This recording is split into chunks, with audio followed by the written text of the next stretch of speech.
दी आपने NRL की। नमस्कार किसान भाइयों, आज हम पहुँचे हैं धौलपुर ज़िले के सैंपू तहसील में एक गांव है परौआ, जहां पर काफ़ी उच्च स्तर पर किसानों ने मूंग की खेती को अपनाया है और किसानों ने अपने ही प्रयत्नों से यहां पर पिछले 2 साल से मूंग की खेती का प्रोडक्शन कर रहे हैं। और ये सैंपू तहसील में मैं कह सकता हूं कि एक ऐसा गांव है जिसने एक नई खेती की शुरुआत की है, क्योंकि यहाँ पर ज़्यादातर ये जो सीज़न है इसमें खेती खाली पड़ी रहती है और यहाँ पर किसान सिर्फ 2 ही फसल लेते हैं। एक लेते हैं मिलेट्स की, जिसमें बाजरा, ज्वार और उसके बाद में गेहूँ, सरसों, ये 2 ही फसल लेते थे। लेकिन उन्होंने एक नई शुरुआत की है मूंग की खेती के साथ। हमारे बीच में आज किसान भाई मौजूद हैं। तो आपका शुभ नाम? मेरा नाम है डिप्टी सिंह। मेरा नाम डिप्टी सिंह है। और मूंग कितनी लगाई है आपने? मूंग लगाई मैंने 3.5-4.5 बीघे। तो ये मतलब जो मूंग लगाने का विचार है वो आपके मन में कैसे आया? हम मूंग लगाने का विचार तो एक साल हर साल भी हमने लगाई थी, पर यूपी में देखे आए तब से हम 2 साल से मूंग लगा रहे हैं। अच्छा, तो उत्तर प्रदेश में आपने मूंग की खेती देखी थी पहले, तो आपके यहाँ से कितना मान के चलें यूपी पड़ता है? यूपी यहाँ से करीब समझ लो कि हमारे 15-16 किलोमीटर है हिरागढ़।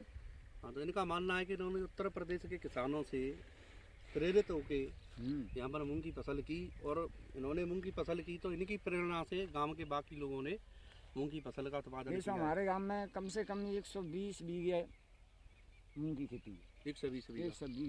तो मैं ये जानना चाहूँगा कि आप हर साल से दूनी, हाँ, बाजरा करते हैं, उसके बाद में गेहूँ, सरसों लगाते हैं, और तीसरी फसल आप ये कर रहे हैं, तो इन तीनों फसलों में ये जो मूंग की फसल है इसको आप कैसे देखते हैं?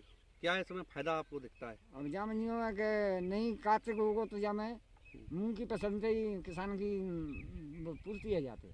1 बीघा में जो पक्का बीघा है 20 बिस्वा का, इसमें आपको कितनी लगभग आय मिल जाती है? इसमें 1 बीघे में 4 साल की औसत में बैठी 3 कुंटल के एवरेज में, और तो से बैठी 5 कुंटल के बीघे। 5 कुंटल के बीघे। 4 साल हीट गर्मी रही ज़्यादा तो फराव कम आए।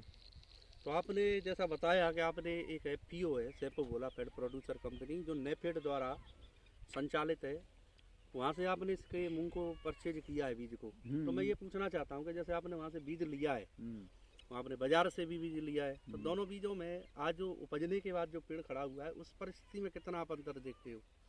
इसमें इस पेड़ में और उस पेड़ में, इसमें हुसन वैसा है, चोरी पत्ते का है, वो नैनी पत्ते का है, सकरे पत्ते का है। वैसे देखने में ये बेहतर है, तो यानी क्वालिटी आपको अच्छी मिली है।